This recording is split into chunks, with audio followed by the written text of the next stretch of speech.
So what I'm going to show you now is 4 engineers who thought business was just kind of stupid. And all they needed to do was build a robot. And this event that I'm about to show you starts the beginning of the year, and all the students from MIT are there. Not all of them. There are probably 1,000 MIT students here watching us. This is what we call our demo day. You just had a demo day here. But they're all there. And here are these 4 engineers. And to be the big dog at MIT is not to be the best football player. It's to be the best engineer. And so, a year before, all they would have done is get up there and show their robot and then just drop the mic and walk off and say, see, we don't need to say anything more. But I want you to watch this video, and I want you to watch Michael Ferri, and look, he does not show, he will go 2 minutes before he shows his robot. And listen to the things that he says in that. Because he's not just building a robot, he's building a robot, and you'll see by the end of the 5 minutes, he's building a very specific robot for a very specific customer for a very specific solution. Okay, can we roll it?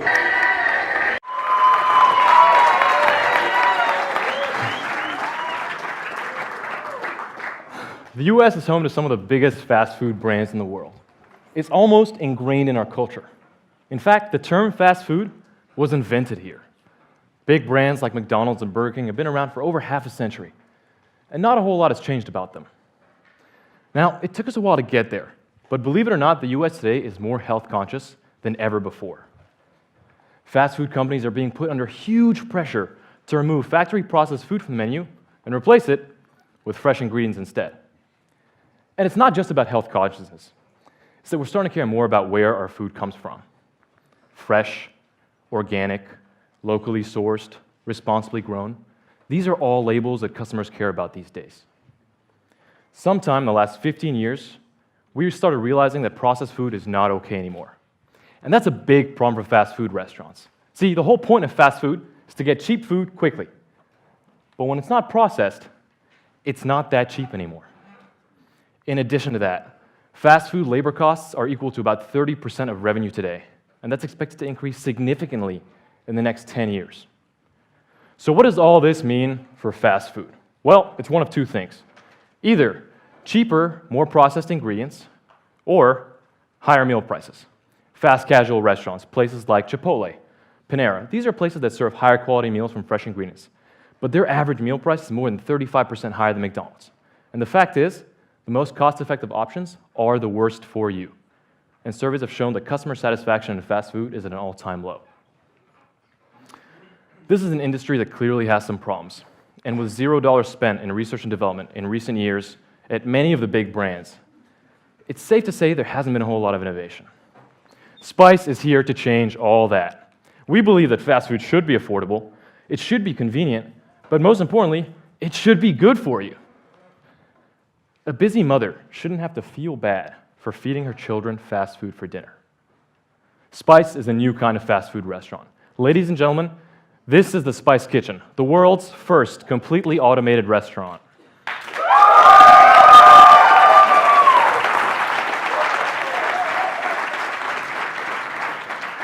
Inside the Spice Kitchen, we've developed technology that allows it to cook a wide variety of meals with absolutely no human involvement.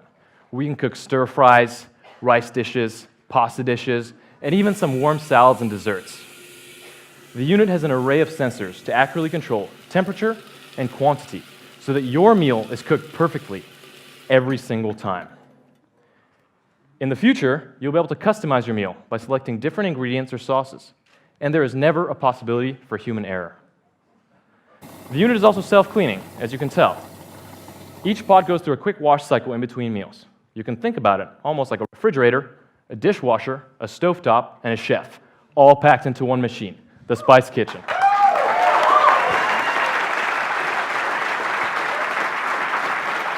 So, how do you, the customer, interact with it? Use your smartphone to check out the menu for the day. Select what you want and hit order. Your meal is then cooked from fresh ingredients, and you'll get a notification a few minutes later when it's ready. You walk over to the machine, you scan a QR code, and boom, you've got your hot, fresh meal. We operate from a centralized industrial location where all the raw ingredients are carefully prepared. Our trucks then go around the city, servicing and restocking all the spice kitchens, getting them ready for the new day. This model allows us to be in places that normal restaurants can't be in. And because we're so much smaller than a normal restaurant, we can literally go anywhere with 20 square feet of space and a bunch of hungry customers. By bringing the restaurant closer to the customer, we're increasing convenience. And because we don't require on-site employees, we're open 24 hours a day.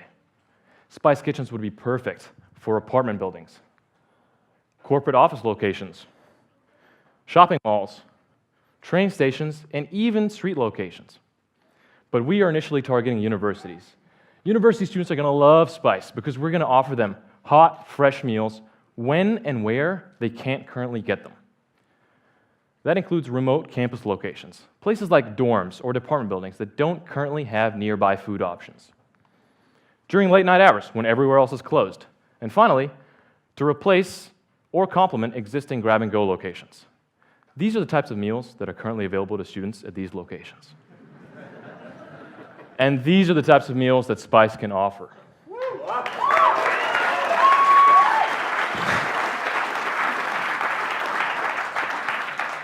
We've already established relationships with Northeastern, BU, and Bentley, I think the representatives here today, who are all interested and excited to pilot our first Spice location. We're a team of passionate mechanical and electrical engineers, and together we are affectionately known as the Spice Boys.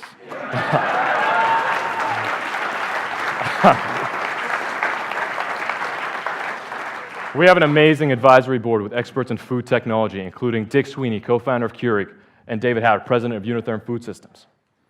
We are dedicated to providing healthy, high-quality options because as college students, this is a problem that we face every day. I'd love to invite you guys all to check out our Spice Kitchen. It's right here. Actually, it's downstairs at the reception, so you can check it out after this. We're Spice. We're revolutionizing fast food. Thank you very much. So just to recap, these 4 students didn't know anything about entrepreneurship. They didn't know anything about market segmentation. They didn't know anything about total addressable market. They didn't know anything about persona. They didn't know anything about value proposition, how you quantify value proposition. They didn't know anything about how do you position something from a logistics standpoint, how you build a product that other people just can't copy. How do you then get your first 10 customers? Within 1 year, they went from being engineers to being just passionate, very competent entrepreneurs. By the way, just a story, when I went out to the West Coast, we do our demo day in Boston, New York, and San Francisco. His mother came up and hugged me, and it was like, wow, why? I should hug you. I think these kids have been great. And she goes, no, he had no interest in anything but engineering until he was taught entrepreneurship. And now he understands that entrepreneurship is actually a discipline, like engineering. And he loves it, and he wants to keep studying it, and he's reading books about entrepreneurship, and he's thinking about going to business school. That's the point of what that's the third point. I could go through where they are now.